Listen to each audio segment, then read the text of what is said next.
All right, thank you. Woo! All right, thank you guys for being here. How you doing? Good, good. All right. So I am Dr. Kristen Lindahl, if you remember from the last time. And so today we are actually talking about teaching math to English learners. So I know it's so exciting. Everyone loves math, right? Oh yeah, you should. I know, all of it. It's awesome.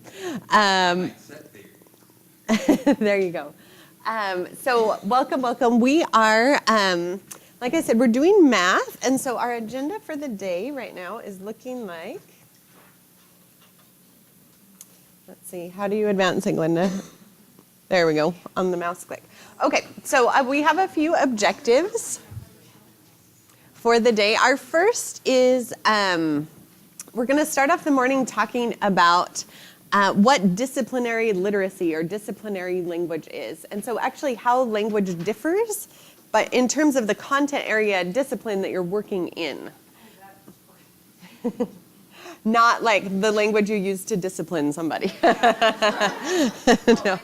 I know. You're like, yes. Not the discipline or a discipline. Yes, we're talking about a field, right? Usually an academic or work-related content area field. So we're going to talk about disciplinary language and then connect it specifically to math instruction. Our second objective will be done with Dr. Langman, and it is examining the math content standards for adult education. And we're going to follow the thread of language throughout the standards because math gets tricky because that's when you're teaching math and English at the same time, right? So the demands on us are compounded. The third, we'll consider several math recommendations for supporting English learners as they learn math. And actually, I'll bring those up this morning, but then there'll be some recursion on those throughout the day. And then by the end of the day, we're going to integrate a math activity into a standards-based lesson by connecting our ESL standards and our math standards and putting them together. Okay, so we've got a big day. Hopefully you're all ready. It's like the Super Bowl of adult ESL. Okay. All right, so we'll start out from 9 to 9:15. We're going to do some introductions and warm-up. And then for about an hour, we'll do the introduction to disciplinary language. I know, Carlos, you're very concerned about the break. So it's from 10:15 to 10:30. And then, so from 10:30 to 11:15, you'll be looking at the standards. And then 11:15 to 12, you'll be making those explicit connections. At noon, we'll take our lunch break.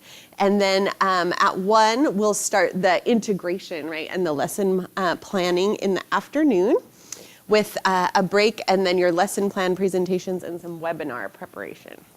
So that is what our day looks like today. All right, so we do have some new faces, and I'd like to be sure that everyone sort of remembers everybody's name. So maybe quickly we could just go around and say names, and then I have a little activity, just like a self-identify activity we can do after that. Just takes a few minutes. So, Glenda, would you like to start, and then we'll go around this way? Great. All right. Good to see all of you guys again. So we're just going to do a brief sort of self-identifying called "This is me." And so I'll say a sentence, and then if it applies to you, just raise your hand. So it's a way to kind of see some commonalities among each other. All right. So the first one is I have taught adult ESL for more than 5 years. Oh, that's good. All right. Let's see. I plan to watch the Super Bowl tomorrow. Carlos, you covered too. A few of you. Okay, no football fans. Dang, that's half my jokes. Okay. It's still funny if you don't like football. I know.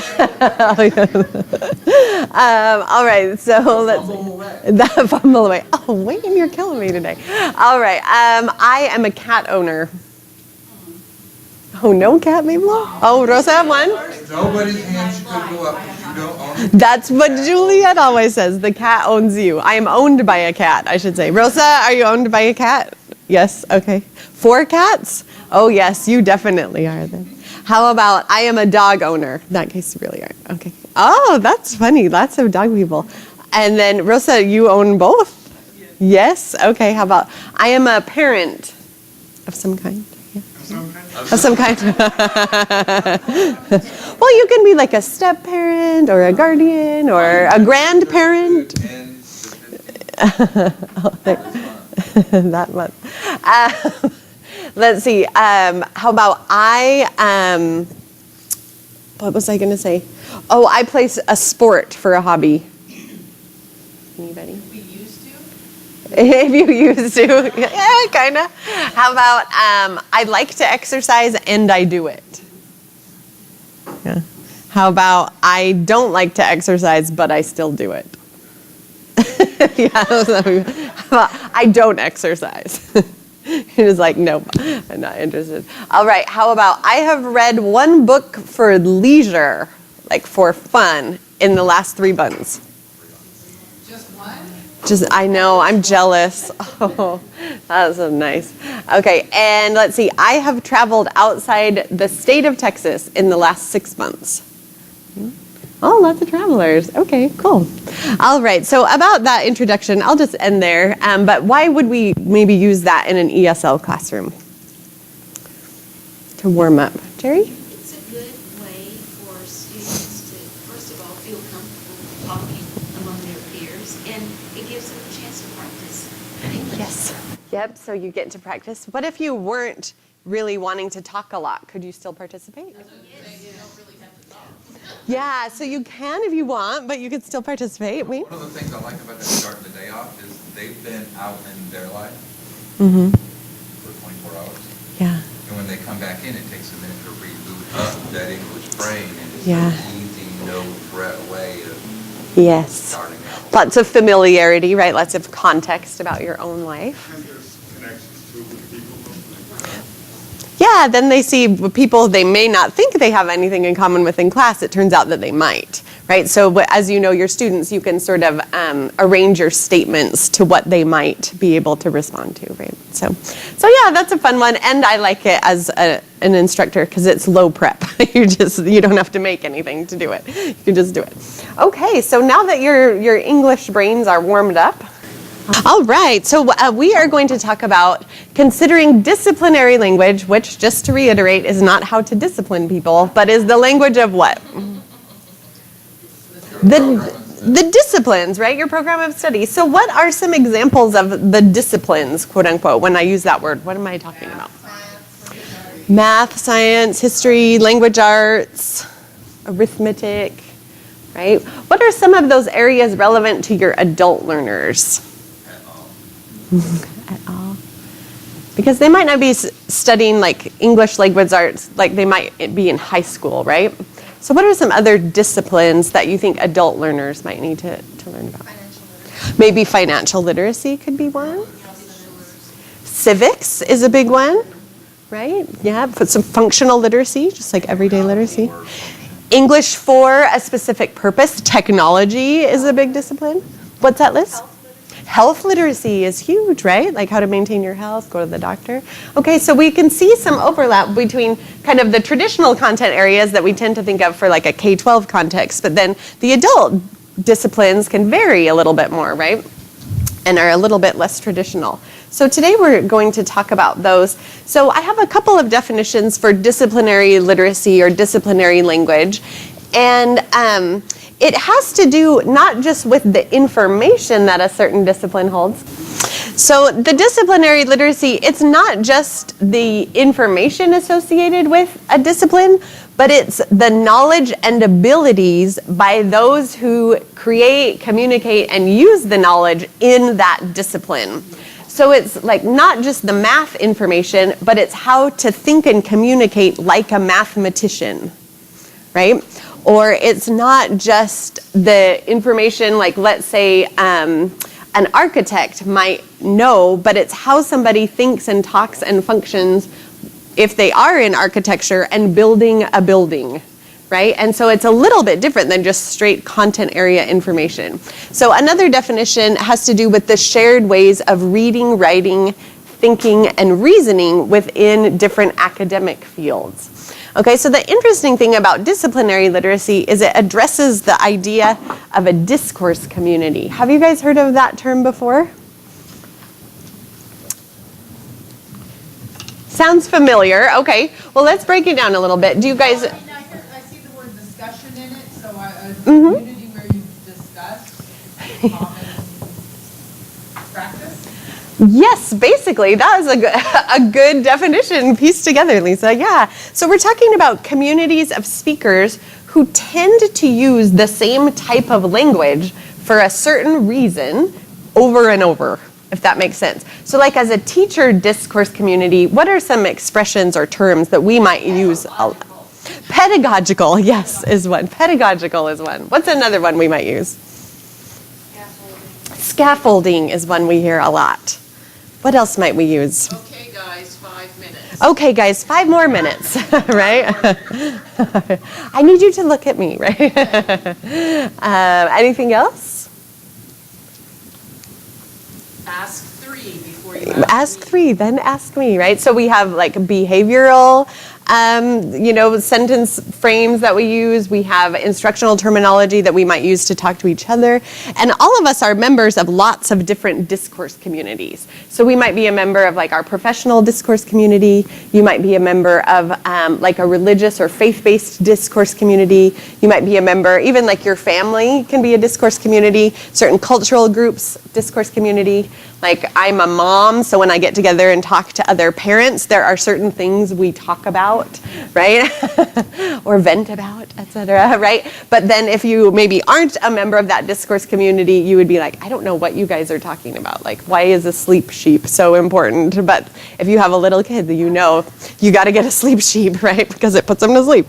So the notion of disciplinary literacy is tied to these discourse communities because when you specify language for either a content area or a specific job, you have to learn how to be a member of that discourse community, right? So if you want to work like in retail, for example, there's a retail discourse community where you're going to talk about, how to use the cash register, how to restock shelves, how to do all these things, and there's very specific language for that, right?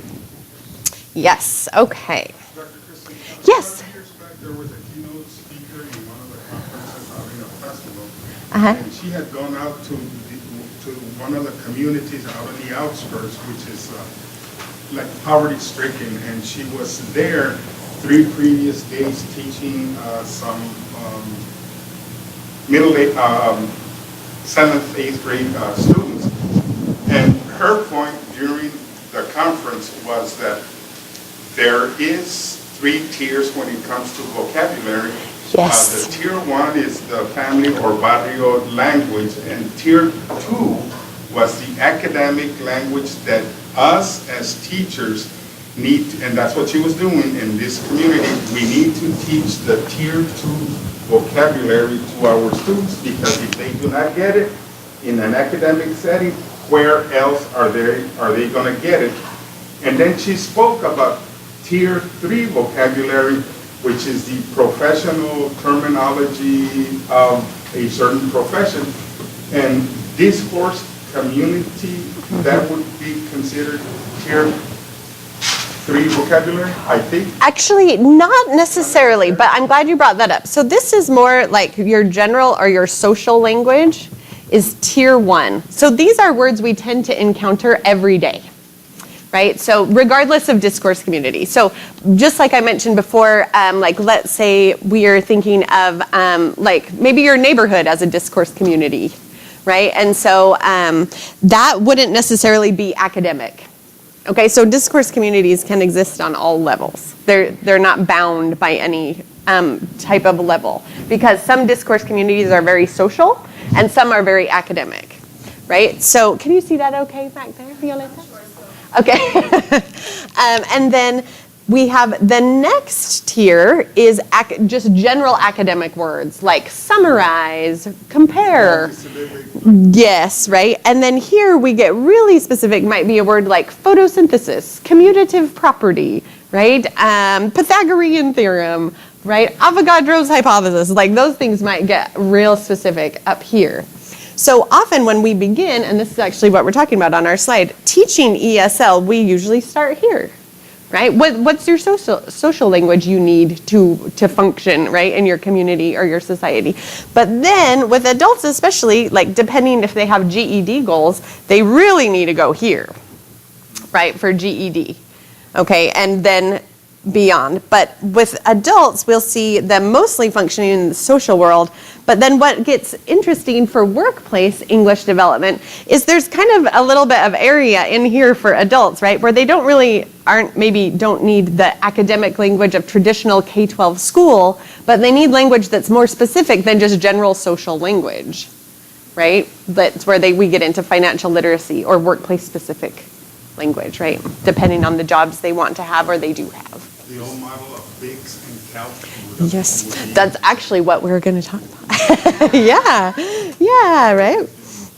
Yeah, so. The space in between general and academic, is that what we refer to when we're talking about survival?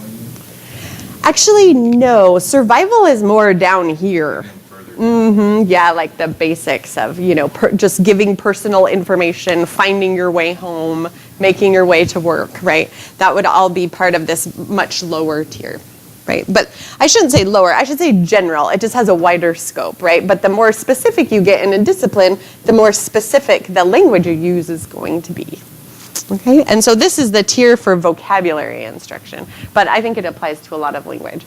So this is likely a review, but we wanted to be sure that everyone was on the same proverbial page when it comes to language, layers of language proficiency and the types of language that people can develop. So Carlos mentioned the Bix-Calp dichotomy. Have you all heard of that before? So some yes, some no. Okay, well, it will be review for some and new for some.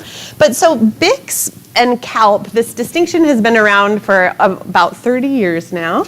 And Bix refers to basic interpersonal communicative skills. So these are the language skills that you develop just when you start learning a second language, and they tend to be these type of social skills, right? Where the language you need to communicate with another person, right? Which of course is the function of language, okay? They usually take about 0 to 3 years to develop. So a lot of the things that you teach in beginning ESL classes, or like if you ever took an a foreign language class, just like in high school or college perhaps, most of the things we learn in those types of classes are Bix, right, type language. So what kind of things did you learn in your foreign language class? Or maybe do you teach in your entry-level ESL classes? ¿Cómo está? Okay, so some basic expressions, right? How are you? How to ask a question. What else? But like you said, the social part, right? The very social part, or the basic skills that you need to survive. Yep, so some of that survival. So what are some of those specifically? Let's try to get 10. We named 4. Directions, asking for help. Instructions. Health, right? Vocabulary may be related to health. 2 more things. Does anyone do like verbs or the alphabet, things like that? Yeah. Yeah, vocabulary, right? Okay, so all of those are Bix type items. So it's the language proficiency for everyday communicative contexts.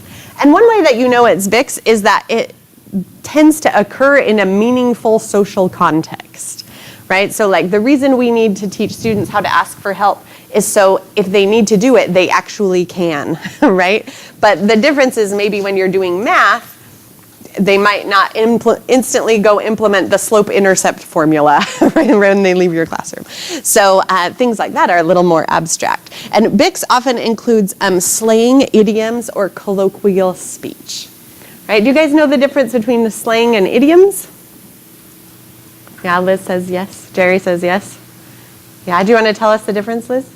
Well, in my head. Okay, take a stab at it. Go ahead. Idiom is like a standard expression that everyone is aware of, and the slang is maybe more cultural centered to where the person's growing up and that type of thing. Yeah, that's a good piece. Right, yes, or related. It can be age related, right? Where if your mom ever comments on your Facebook, you're like, Mom, don't write on my Facebook.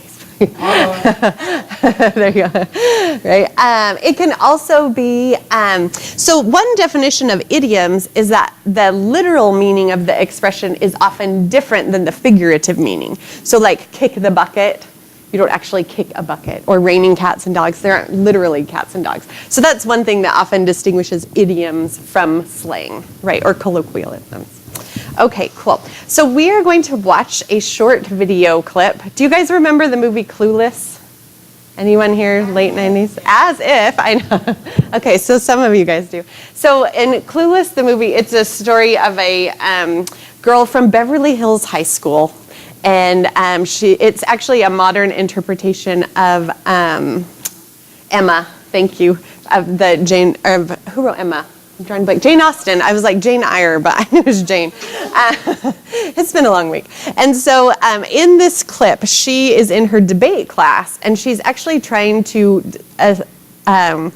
take a position on the Haitian refugee crisis. And so what I'd like you to do is, as you listen, try to write down the language that is more Bix-oriented that she uses, and just write it down. And it goes fast. She is a fast talker, so I'll play it twice. So if you don't get it the first time, I'll play it again. So, okay, like right now, for example, the Haitians need to come to America. But some people are all, what about the strain on our resources? And it's like, when I had this garden party for my father's birthday, right? People came that did not RSVP. So I was totally bugging. I had to haul ass to the kitchen, squish in extra place settings, and people were on mismatched chairs and all. But by the end of the day, it was the more the merrier. And so, if the government could just get to the kitchen, rearrange some things, we could certainly party with the Haitians. Wow. You guys talk like grown-ups. Oh, well, this is a really good school. Did you get a couple? No? Okay, so I'll put it back. See if you can get a few more. Anyone who's ever taught high school can relate to this. So, okay, like right now, for example, the Haitians need to come to America. But some people are all, what about the strain on our resources? And it's like, when I had this garden party for my father's birthday, right? People came that did not RSVP. So I was totally bugging. I had to haul ass to the kitchen, squish in extra place settings, and people were on mismatched chairs and all. But by the end of the day, it was the more the merrier. And so, if the government could just get to the kitchen, rearrange some things, we could certainly party with the Haitians. Wow. You guys talk like grown-ups. Oh, well, this is a really good school. It's a really good school. All right, so what type of Bix-related language did you notice in Cher's debate speech? Haul ass to the kitchen. I'll leave that one. Totally bugging. RSVP, right, is actually a colloquialism. What? Like, oh my gosh, that's called the quotative like. He was like, I was like. The more the merrier, yep. Oops, more, sorry. Oh yeah, we had to the kitchen.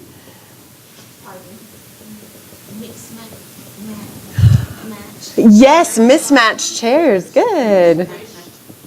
Squished together, good one. Yeah, And when she was quoting, she said, some people are all, and then she said quote, and I thought, if you didn't know English, some people are all, we just don't have the resources. That doesn't even make any sense. Yeah. Yes, these things are hard to teach students, but they will hear them all the time. Right? If I say, oh, I ran into my neighbor yesterday and he was all, have you been to the pool yet? Because they totally broke the thing. And I was like, no, I hadn't even been there yet. I got to run down. So yes, those kind of filler words are quite common in Bix-related language. We all do it. And it doesn't just happen in English, right? Like right now. Like?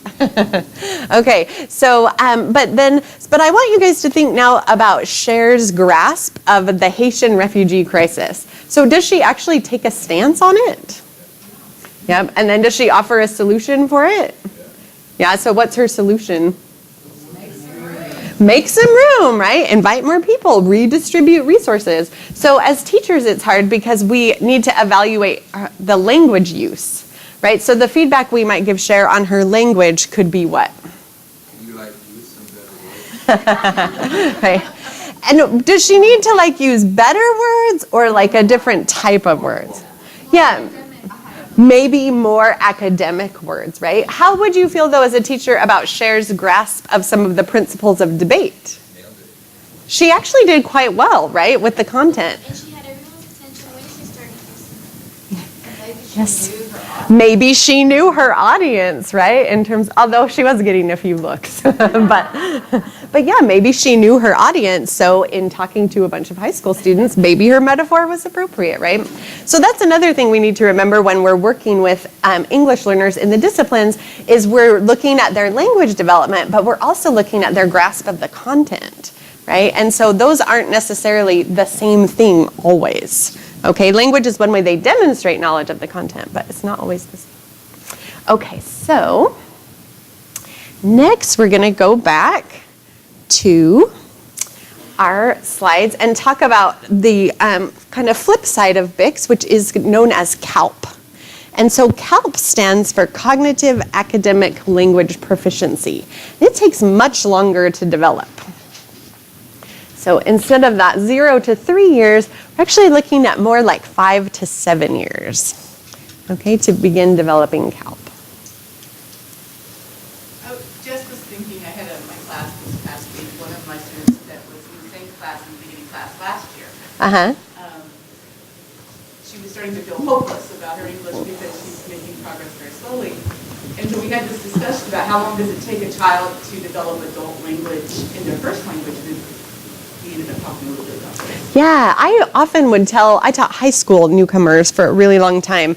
And so when they would get that overwhelming feeling, I would always bring up this timeline. Like, you're actually on track. I think there's a lot of expectation, like you're just going to learn English in 1 or 2 years because you're living in the country. And that's actually not the case, right? It takes a lot longer. So the 7 to 10 year timeline has to do with how developed the literacy in the first language is. So the more literacy you have in your first language, the shorter the timeline is to develop CALP, because the skills, ideas, and concepts you already know in your first language are going to transfer to your second language, right? So that timeline's real contingent on literacy in your first language. CALP is, oh yes, please. Well, just going back to teaching high school and ESL, newcomers as well. Right. And then we come in the 9th grade, but yet they're supposed to be able to pass the tax Yes. in 4 different subjects Yes. within a year and a half. That's the result of a lot of legislators making policy decisions who aren't teachers, right? Because a big thing that we actually do in TESOL is a lot of political lobbying. Because like this research is 40 years old. Like, we've known about this timeline. This is not new to anyone in applied linguistics.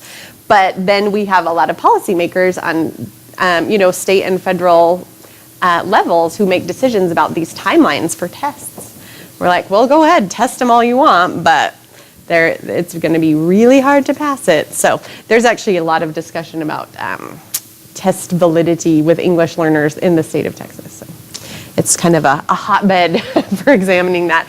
And then how then do those tests promote access or restrict access to things like moving up a grade, right? Like right now they use it for promotion and retention, which is really iffy practice, and also for graduation, which is also a big issue. So another thing about CALP is it's the language we use in decontextualized academic settings. So it's the language that we use to talk about things that maybe aren't happening to us right now, right? So when you're asking, like, what time does the bus get here, where are you usually? Waiting at the bus stop, right? You're expecting a large object that's called a bus, okay? But often when we talk about more academic concepts, we may be talking about things that are more removed from our experience, right? So if you're talking about like photosynthesis, for example, you're not experiencing photosynthesis, or you're not gonna go out and experience it. You just need to know that it's a phenomenon that happens in the world, right? So that's kind of a key difference between BICS and CALP. CALP also requires a lot more time and support, right? So a lot of people have maybe learned conversation skills in a foreign or a second language, but rarely have they had to learn chemistry in that language, right? Like, oh, good, you're learning Mandarin. Now go do chemistry in Mandarin. And you're like, I can barely write my name in Mandarin. So that is a very different type of experience for an English learner. The other cool thing about CALP is it's unlimited in nature, because there's no end to what humans can learn, right? So you can always add to your CALP no matter what. That doesn't mean that necessarily BICS is limited, but CALP in terms of just human knowledge is infinite relative to that because it's so tied to cognition. Okay, so now we have another video that is kind of the opposite of share. And so this one is Sheldon from The Big Bang Theory. Do you guys know Sheldon? Of course. Or know of Sheldon? Okay, so in this video, Sheldon is kind of doing the opposite of what Cher did. Cher was using Vicks to talk about something academic. And now Sheldon's going to use something academic to talk about something social. So your turn this time is to make a list of words that are more CALP-oriented, as Sheldon describes his friendship algorithm, he calls it. Who am I? I'm sorry, there's an ad. I'm Kim Possible. You guys are excited about Kim Possible? I know. My son loves Kim Possible. I will be watching. Just in time. Okay, here we go. I believe I've isolated the algorithm for making friends. Sheldon, there is no algorithm for making friends. Well, hear him out. If he's really onto something, we could open a booth at Comic-Con, make a fortune. See, my initial approach to Kripke had the same deficiencies as those that played Stu the Cockatoo when he was new at the zoo. Stu the Cockatoo? Yes, he's new at the zoo. It's a terrific book. I've distilled its essence into a simple flowchart that will guide me through the process. Have you thought about putting him in a crate while you're at the apartment? Hello, Kripke. Yeah, Sheldon Cooper here. It occurred to me that you hadn't returned any of my calls because I hadn't offered any concrete suggestions for pursuing our friendship. Yeah, perhaps the two of us might share a meal together. Yeah, I see. Well, then perhaps you'd have time for a hot beverage. Popular choices include tea, coffee, cocoa. I see. No, wait, don't hang up yet. But what about a recreational activity? I bet we share some common interests. Tell me an interest of yours. Really? On actual horses? Tell me another interest of yours. I'm sorry, I have no desire to get in the water, so I absolutely have to. Tell me another interest of yours. He's stuck in an infinite loop. I can fix it. It's interesting, but isn't ventriloquism by definition a solo activity? Yeah. Wait, tell me another interest of yours. Is there any chance you like monkeys? Hey, what is wrong with you? Everybody likes monkeys. Hang on, Kripke. A loop counter and an escape to the least objectionable activity. Howard, that's brilliant. I'm surprised you saw that. Gee, why can't Sheldon make friends? All right, Kripke, that last interest strikes me as the least objectionable, and I would like to propose that we do that together. Tomorrow. Yes, I'll pay. All right, goodbye. All right. Time to learn rock climbing. Just in time. All right, so with Sheldon, since that one is a little longer, I'm not going to replay it, but what are some CALP type words? Oh, there's no eraser. Algorithm. I'll just put it down here. All right, so we have CALP, we have algorithm, flowchart, isolate. Concrete, yes, the distilled essence of the activity. Yeah. Flowchart, the infinite loop. Oh, yeah. Yes, the LOA, right? So it's funny because like LOA is a great example of something that engineers would use a lot as an acronym in their field. So that would be a great example of discipline-specific language, right? Where an engineer would be like, oh, what's the LOA? Oh, the LOA is this. But if you're not an engineer, you'd be like, oh, what does that mean? LOL? Yeah. You're LOLing about the LOA. Quite often it's the LOA. Yes, exactly. So you can see Sheldon used a lot of CALP, right? So in the history of the show, or just in that episode, what tends to be some of Sheldon's disconnect from other people who don't share his same level of CALP? Yeah, Liz, that's right. It's Vicks, right? Because what do most people expect in social conversations, like about making friends?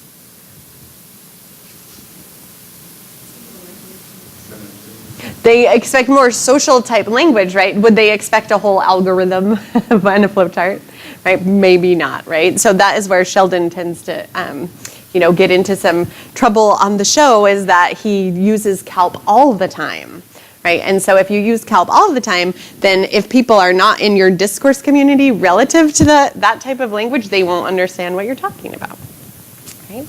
So that's where we teach students the difference between the two. What's that, Glenda? I've lost a word in my head. There's a term when we use language specifically for making connections with other people. Phatic. Phatic, yeah, with PH, right? Yeah, PH, phatic. Sure. So like we're making an extra effort to do something outside our norm, or no? No, phatic is one of the 5 things that all humans do with language all the time. So phatic is just to make connections, right? You're a human, I'm a human. So it's when you stand at the bus stop, what do you talk about? If it's in 15 seconds or 30 seconds, weather. Always the weather, yeah. Mm-hmm. Would coding also be sort of phatic? Like people who are bilingual, when they throw code words either in Spanish or in English, where that would be phatic? Yeah, so it's a way of making a connection, like, oh, you're a member of my community. Mm-hmm. Share something. Is that Yeah. small talk? I mean, Small talk is the fixed version of the term phatic. Yes, exactly. That's exactly what it is, yeah. That's exactly what it is. Oh, yeah. Yeah, and kids, it might be like, hey, want to be my friend? Like little kids do that all the time. Because they don't really know how to do small talk, but they'll just kind of jump into it. Yeah. So Yeah. phatic is a disciplinary jargon word from the state. Yes. That's a tier 3 linguistics term. Yep. Would it be like a topic to know more about that? Like phatic is a... So you could look at functional language. Yeah, so if you look, functional language, or the field that studies a lot of those things is called SFL, or Systemic Functional Linguistics. Right, Juliet? Yep. And so those types of things, what systemic functional linguistics examines are the different ways that people use language for specific functions. And so like the phatic function is, I want to use language to make a connection with you as a human being, right? A name who also looks at functional language in terms of researchers is a researcher named Halliday. Came up with different language functions. So, yeah. So Halliday's the one who came up with the idea that basically every time you use language, you do one of 5 things. You're directing somebody to do something. You're promising something. You're representing a fact about the world. Heuristic. You're engaged in a heuristic, so you're making a connection. So, for example, LOA is an example of a heuristic. You're finding a shortcut for an explanation.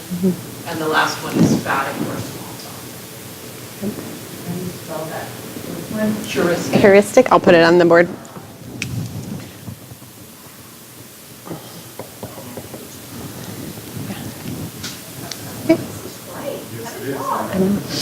Come do your master's degrees with us at UTSA. We got more where this came from. A lot more. That's right? So this SFL would be what they had to use to make Klingon a viable language rather than just a booby problem. Yeah, so it's interesting. There's a lot of study on like what makes an invented language if it's truly a language, like the Tolkien languages, Klingon as a language, things like that. Yeah, so if a language doesn't do those 5 things, then you could debate if it's truly a language. Or when people say like, I know my dog talks to me. It's like, well, in some ways, right? But in others, no. There are also some other features of human language, but in terms of function, those are the 5. So phatic doesn't just connect, it doesn't have to be superficial. Like when you tell your kids how much you love them. Correct, yeah. Connect. Mm-hmm. Yep, exactly. The purpose is to connect. There's not, your purpose isn't to instruct somebody or direct somebody or promise something. It's just simply to express a connection. disciplining your kids directly. Yes. Yes. Yeah, direct behavior. Teachers use a lot of directive language just in the classroom. All right, so we're going to do a little activity because you guys have been sitting for a bit. And so in your folder, you have a blank Venn diagram, if you want to take that out.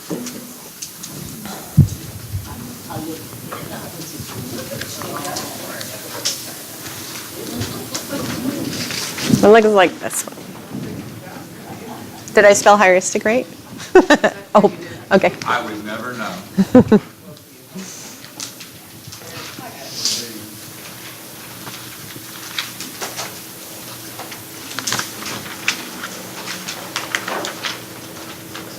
Success.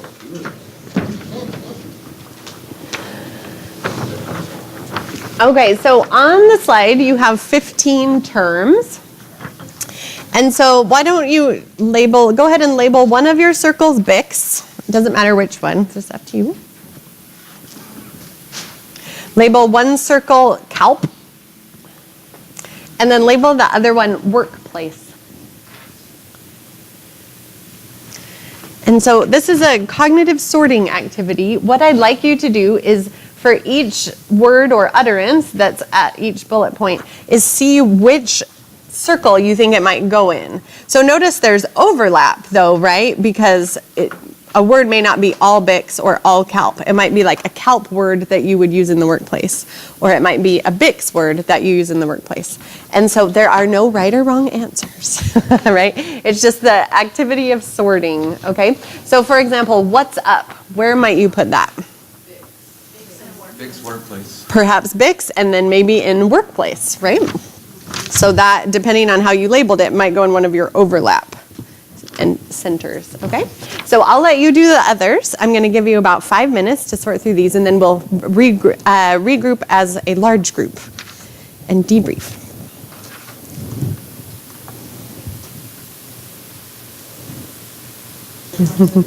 All right, so it sounds from the laughter, I'm guessing everyone's mostly done.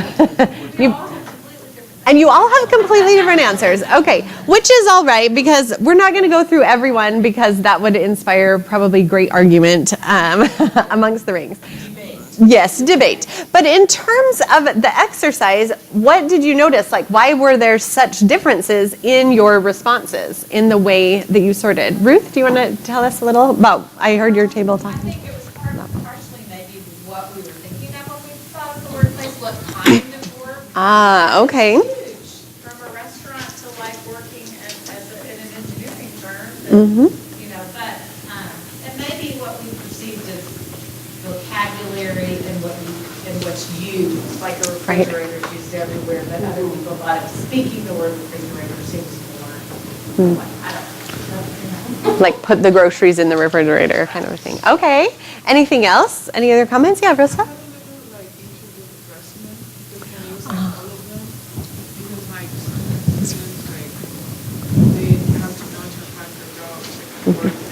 Yeah. Yeah. So. Right. And then there were some of you who really wanted to know. You're like, is that resume or resume? Right.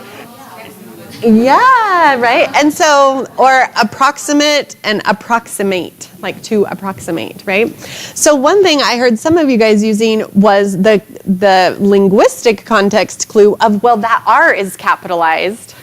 So does that mean resume, right? But that's on a very micro level. But I think what I heard a lot of you guys saying is that the category that you felt the word belonged in depended on the context, right? So Bix and CALP are very context driven, right? So it's hard to say that one word is always Bix or it's always CALP, right? Some words you are pretty specific, like polygon, right? What did you guys say that word was? That's a pretty CALPy word, right? And then like commutativity. CALP or workplace, right? Do you guys know commutativity? When I wrote it, I was thinking of the commutativity, the property in math. And actually that is in the 3rd grade core. To know that property of commutativity. I know. Yeah, I know. They actually are supposed to know both. They have to know how to commute. They have to know how to commute numbers, right? So Associated with anything? I know. Actually, that's on there too. Yep. And so, how about a word like decimal? Where do you guys put that one? I put that one in big. Some people say Bix. It's kind of basic. You put maybe CALP or workplace. Yeah. You put it in all, right? Did you guys have some in the center? Money, Mm-hmm. and that's kind of a basic skill, but then they remind me, but we don't necessarily use the word, and that makes sense that it might be more just like workplace. Or CALP, yes, because often we see a decimal, we know how to interpret it, but we may not use the word decimal all that often, unless you're a library. Where Yeah, they have decimals, measuring system. yeah. Or the Dewey Decimal. Well, I just find it interesting that some of us have like 1 or none in the middle, and then others have like 5. It's just fascinating. Like I've only put a 3 in the middle. Oh, interesting. Like other people, I see there's nothing, or some people have 5. I just think that's fascinating. Yeah, it is really interesting, and that's kind of why I say there are no right answers when we do this activity, because sometimes people really want the dichotomy to be very clear. Like, well, just tell me, is this Bix or CALP? But it's so contingent upon where you are at the time, right? Like if you're at home and you say, oh, honey, have you seen my wallet? Is different than if you're in a store and you say, I need to buy a new wallet, or your manager says, oh, Kristen, you need to go stock all the new wallets that just came in, right? So there are a lot of different, things. Also, what's CALP or what's Bix to a 10th grader might be CALP to a kindergartner, right? So age depends on it and level of proficiency. So it really is not just a very super clear distinction. But I think it's important to help your students realize that the more CALP specific or the more workplace specific a word or a concept becomes, the more time and support they're going to need to understand it and internalize it. Carlos? The question that you just answered, and my Okay. original question was that when it came to the word decimal, Uh-huh. I was driven by the bullets under Bix that it takes 0 to 3 years to develop, but those 0 to 3 years, it doesn't mean age-wise. No, no. Yes, you just said Right, for yeah. a 10th grader, it could be a Bix language, and for they could be in CALP, so I get. Yeah, I answered your question. Okay, yeah, good. Okay. Yes, What I Wayne, wanted to please. ask Is thinking of Sheldon. Sheldon would have a lot more CALP words in his big list. Yes. Like the words, yeah. When he hangs with his people, those are big words. They get it. Right, like they all understood his algorithm, they understood the flow chart, they understood the distilled essence, because they're members of the same discourse community. So for them, that's actually how they socialize, right? By using those words. Or, if Julia and I are at lunch and we're talking about linguistic stuff, we might sound a little nerdy. And the inverse of that is the things that he might put on his CALP list are going to be pretty thick oriented with certain stuff that he takes into our common everyday thing. Yeah, well, that's where a lot of humor for Sheldon comes in about how he had to read Stu the cockatoo was new at the zoo, right? So yeah, that's a great point. And you know what I kept thinking of is they're going to stew the cocktail. Oh no. Oh, that's terrible. Okay, so there are some recommendations for helping make math instruction more concrete for English learners. And so I'm introducing them now, but you'll do some more work with Juliet on these. And so the first is, in math, it's really important, kind of like our example with Cher, you want to focus on their mathematical reasoning, not just their language accuracy. So you need to get out, what do they actually know about math, or what can they do with math, not only English, right? Because I had a high school newcomer student who had finished calculus in Mexico, and she was a senior in our high school. And I was doing my master's degree at night and working on my intro to stats homework, and she was my TA. And she saw it and was like, what are you doing? So I told her, and she was like, oh, I think you did that one wrong. And I was like, oh, really? And she was like, oh yeah, here, let me show you how to do it. And so Susanna became like my math tutor while I was her English teacher, because she was so good at math, but she was a beginning English speaker, right? So you can't conflate the two. The second is to try to focus on the discourse practices in math. So it's really important that students don't just do math, they have to talk about math. They have to be able to make their understanding explicit, okay? And that's really how they're going to develop the language of math. If it's all in your head and you never talk about it, then the language behind that reasoning isn't developed, okay? The third is it's important for us to recognize and support that the language of math is very complex. And it ideally is part of our everyday use, which is number 4. But sometimes as teachers, we need to take those abstract concepts and make them concrete by embedding them in what we do every day, right? It's sort of like the famous geometry lesson where the teacher uses a game of pool to show angles, right? Like billiards, pool. And then students are like, oh, is that what's really going on in that? And then number 5 is, 4 and 5 I think are very important for adults, is uncover the math in what students say and do. Right? So that could be everything from like learning to tell time and managing a bus schedule to writing a recipe and following it step by step with measurement. So those are the types of things that we'll look at in the standards in this afternoon. All right. Any comment on the recommendations? Okay, so there are some specific ways to help students talk, and I would say not just talk about math, but sort of talk in the language of math, right? So you talk in mathematics and you talk about mathematics.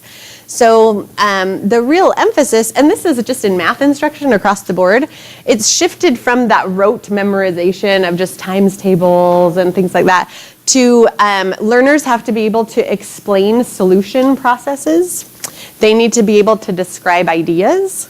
They have to present arguments about why something is the way that it is, and they have to prove conclusions. And so if you look at these quote-unquote math skills, what do you notice that each one of those requires? The language, right? These are actually very language-based skills. Okay, so there is a ton of language in math. So a practical resource that I wanted to give you are some ways to support math conversations. And this is how we'll wrap up our first part of the session. So there are a few different ways that you can use sentence stems to prompt math conversations instead of just the infamous show me your work, right? So everyone's seen that the student goes up to the board and does the thing, and then the teacher goes step by step and says, did they get it right? And the class goes, yeah. So some ways to support math conversations without focusing so much on the answers are things like to prompt more thinking. So if I say, like, Delia, oh, you're on to something important. Keep going. Tell me some more about that. So she has to keep talking. Or let's say your group says, well, I don't think there's a right answer to this problem. So you say, well, if there's no right answer, what's the best answer? Because then they have to defend it. Or even just a simple, what did you notice about, even things like 13 minus 8? If we're doing some basic subtraction, I might say, what do you notice about this problem? And so I might get some responses like, well, the 3 is bigger than the 8. So how do you take away? Or the 3 is smaller than 8. 8 is bigger than 3. So how do you take away from that? Right? And then, that's a good question. We need to look, that is bigger, right? 8 is bigger than 3. So then we need to look at the next place. We need to look at the next column. So those are the types of things that prompt math conversation. Another one is to justify a response. So if you got 13 minus 8 is 5, then you say, how did you get to that answer? Right? This is a big one. Like I had students in one newcomer class, and a lot of them were from Mexico, some were from the Philippines, and some were from Argentina. And they all knew how to long divide, but they all did it a different way. And so if you had them do any long division on a chalkboard, it would all look differently. So we always had to have them explain, how did you get to your answer? Because looking at their thing, I had no idea how they got there. But they did, right? Another one is why is what you said so important? So for the student who noticed, right, that 8 is larger than 3, Why is what they said so important? Well, because it causes you to move to the next column, right? You need to notice that. Or you could say, what's your opinion of blank and why? 2 other areas. Oh, what did I do now? There we go. Okay. A really important part of math is to see other points of view, like why people solve things in different ways or approach problems in different ways. So you can say things like, if you were so-and-so, what would you have done? Or would you have said it like that? Why or why not? And then the last one is really important. Like, ooh, should they have done X, Y, or Z? Or if it were you, would you have done it like that? Or some people think that, multiplication is easier than division. Do you agree? Right? Or how can we apply subtraction to real life? So one thing I'll have students do in math is to take this math problem and they have to write their own story problem about it. Right? Like you have 13 cans of Diet Coke. It's my fridge. But you drink 8 in one day because you're a professor. So how many cans of Diet Coke do you have left? 5. I got to go to H-E-B. Not enough for tomorrow. That's right. So now I got to go to H-E-B and load up again. Okay. So that's a really fun activity. So what I want to do before the break is I'm giving each table one of the areas on the board. And these are the examples that I've already shared with you, but what I'd like you to do is add to the list. So I've given you 3 or 4. You might want to split those between the back table. Maybe give 3 and 2 can work on those. So what I'd like you to do, just look at the list again. Oh yeah, Glenda can have the last one. And most have 3 or 4 bullets, so see if you can add 3 more things you might say as a teacher to get students to do that skill. So if you have to prompt more thinking, what are 3 other things you could say to prompt more thinking? All right, you guys, all right. I'm gonna have you guys stop there. Let's see. Can I flicker these lights? I know. Okay. Oh, that's okay. It's just easier than yelling with the mic. I know. I hate to interrupt your conversations, though. They were all so great. So let's hear some examples. So decide who in your group has the initial that's the closest to A of your first name. Not Wayne. Does anyone have? And that person is the speaker. First letter of your first name. Carlos. This is a good alphabet check-in always for your students. That's right. I'm glad you didn't go with the middle. That's right. I know, this is a fun one with your students. Like, pick a different letter sometimes, like whose name is closest to M, and then everyone in the room goes A, B, C, D, E, F, G. They all sing the song. Yes, you can do that too. All right. So does everyone have a speaker? Okay, so let's start with this back table. Who is your speaker? So I will do it even though I'm not the closest to A. I was going to say, you're L. Lisa. That's okay. I don't care, it doesn't bother me to talk, so. I don't. Well, so the purpose of the initial, though, is to get people who don't want to talk, to make them talk. But go for it. Yeah, does that apply? But she did most of the explanation for this answer, and I was like, you really want me to explain Yeah. that? Because I didn't even understand really the question. So, This is good. You're taking a linguistic risk. That is an important skill in a language learner. Good job. points of view, and we were like a little confused about, are we talking to the person that we're talking to? Are we talking to the other people in the classroom when we are trying to get other points of view? And we really didn't come to a conclusion. Well, we just came to both. And so. Yeah, there you go. Context driven, right? Context driven. So anyway, and so our the other points, that's a great start. Keep thinking, and I'll get back to you. If you were blank, what would you have done? Would you have said it like that? Why or why not? And then we added, or they added, can you retrace your steps to that solution? That's a good one. Is there a different way to solve the problem? Mm-hmm. And what other ways are there? Perfect. Those are great, you guys. Good job. Thank you, Delia. See?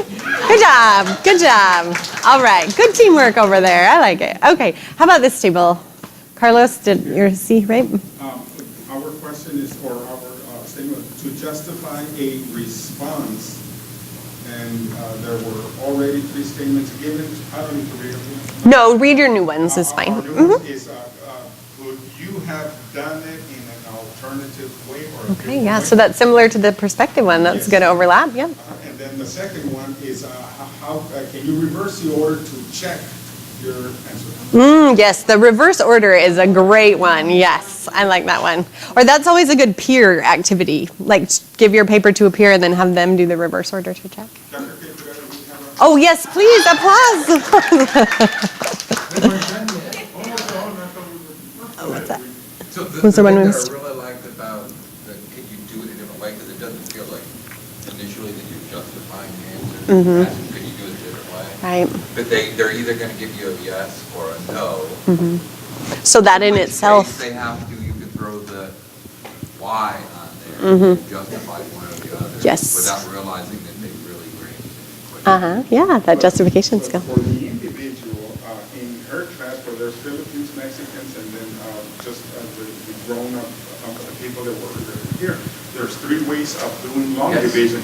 Yes. For the individual, there isn't another different way, but for the collective Right, class, so- there is an alternative. Sure, The yeah. next piece is, if I'm talking to the person at the board, the answer is probably most likely going to be, no, this is the way you do it. This is the way you But do when it, yeah. you ask the other students, they're going to say, well, I do it this way, I do it that way. And everyone thinks their way is the best way, naturally, yeah. If you guys are interested in that, World Ed does a course on advertising your ESL classroom. They spend a lot of time talking about the different algorithms that different countries use to solve problems. It's fascinating, yeah, to see how people use math differently. World Ed, mathematizing your ESL classroom.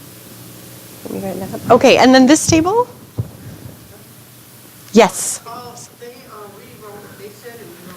Oh, did you really?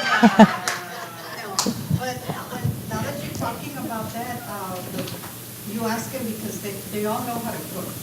They're all great cooks. I mean, you have a party, they all bring something to eat, and they take pride in the way they make things. So they'll compare and say, well, how did you do that? Well, no, I didn't put that. I put just a teaspoon of oil, and I want to put more sugar or put more. So we see how we can also use this. What was your Because category? there's a chapter on, Theirs is to prompt more thinking.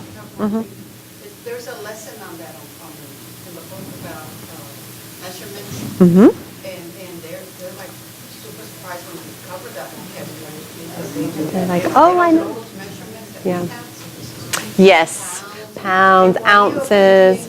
Yeah. Are you sure, ma'am? Are you sure Ms. Wilson is like that? They'll ask you. They'll ask you, right? Are you Yeah. sure? You're like, yeah, I promise. So, Yeah. But ours was to prompt more thinking. We wrote something similar. Is there another way to give the answer? Show me another way to do it. And give me a life situation where you can use this. Yes, that is a great one. Yep, good. Okay, Glenda, do you want to finish off the So I had to activity? consider consequences or results, and so the ones I added were, how can we represent this visually, or can you draw a picture to explain the results? What happens if we change X in the problem?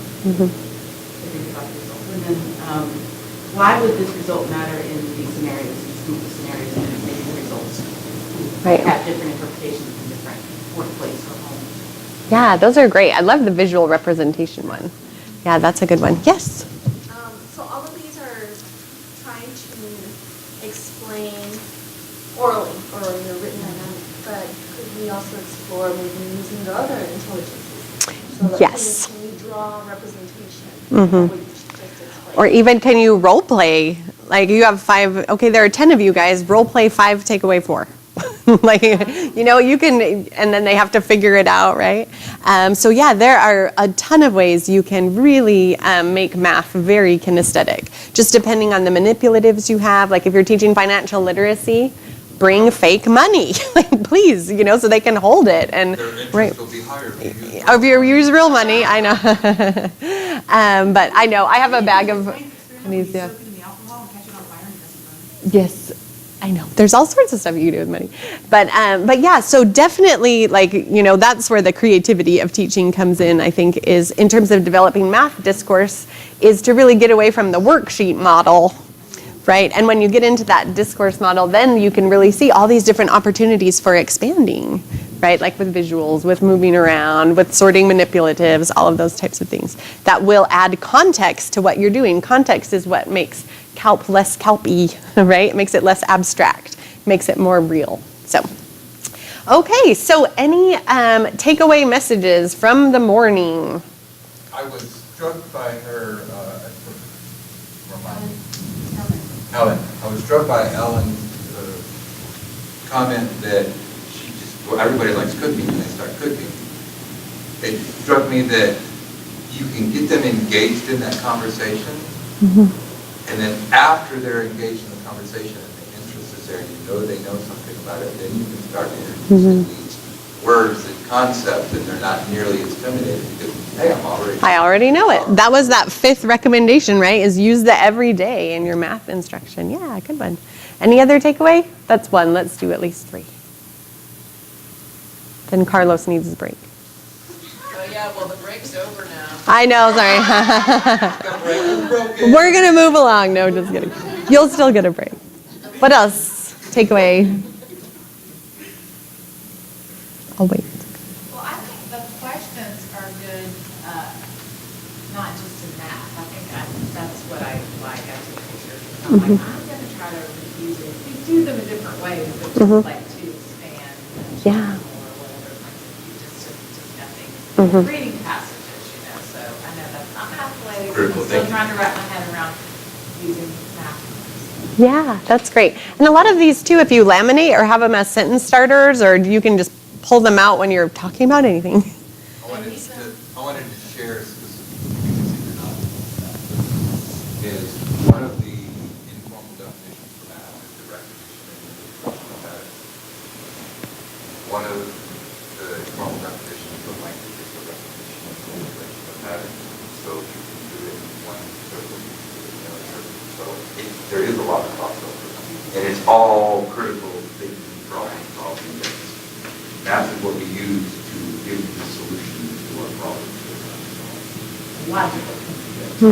Yeah, exactly. And I wish I had Yeah, some Tim. sentences, and I'm helping my granddaughter with her essay writing. She's a grad, she's with. So we're writing lots and lots of essays, and she is not a great student with me right now, because she's frustrated and ready. So if I had had these little sentences, because that's a nice way of encouraging them, and so we're talking about language and essay writing, but I wish I had had those ideas then. It would have less from Yeah, I know. Maybe. And I think you're right, though. I think it gets students away from thinking like it's right or wrong, or they know it or they don't know it. But it's a much more like process-oriented approach to math, right? If you're just talking about the process and the problem solving and things like that, I think it really decreases that math anxiety, right, that people have, like, I don't know what to do. So, okay, Carlos, one last thing. Yes, what struck me was, for me now, a shift in thinking.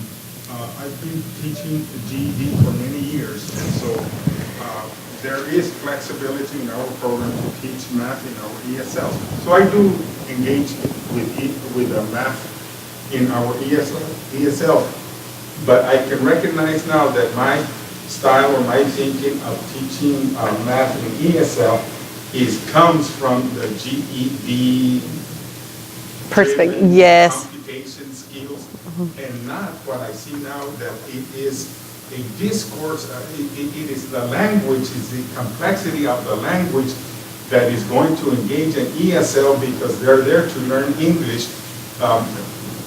In combined with the mathematics, but there's an emphasis in the language and not so much the computation numbers of business. Yes. Yeah, those are two very distinct approaches, right? Yeah, and very different needs for adults, right, versus the GED test takers. Well, and even just in a regular math class, ASE side, if you use that approach for somebody who's not comfortable with math, it's going to help them as well. Because as you know, as you talk and communicate about things, it increases our flow in the brain. Yeah. So we have a better understanding. Yeah, it's a big piece of retention, right? Yeah, comprehension versus just remembering. Yeah. I was thinking too about the ABEAC classes that we have so many of our English language learners that move on to the ABE class. These skills are so important. I think even if we're not specifically teaching ESL, once they move into those classes, but even with the native speakers, I agree, Wayne, these are helpful. Mm-hmm. Yeah, exactly. So before the break, I just want to remind you guys, so I'm the Text TESOL 2 president, and Juliet is the Text TESOL 2 treasurer, and Glenda's also very involved in Texas TESOL. So I just wanted to remind you in the fall that the state conference for TESOL, for Text TESOL, is here in San Antonio. So if you guys want to put that on your calendar, we'd love to see you. We'll email you all the details too, but that's my shameless plug. Please, yes, we would love to have some great adult ed presenters, right? Pedagogical things you're doing, lessons from the classroom, cool activities. Two or three of you. Okay, thanks. Yeah, so it's October 31st to November 2nd in San Antonio, sorry. My N was a little messed up. Is that better? Yeah, I'll send it to Glenda, like a save the date, and then she can shoot it to you guys, and then we'll email lots of stakeholders, but just personally. It's a personal invitation, so we would love to have you. And if you live in San Antonio, you're also welcome to become a member of Text TESOL 2. Yes, if you would like to join. So we'll send out info on both. Also, it's Text TESOL 1. Well, they're not active. Get active again. I keep pushing Yeah. Guys, gals. Yes. Find somebody that's the one you But if you're in El Paso, we'll take you.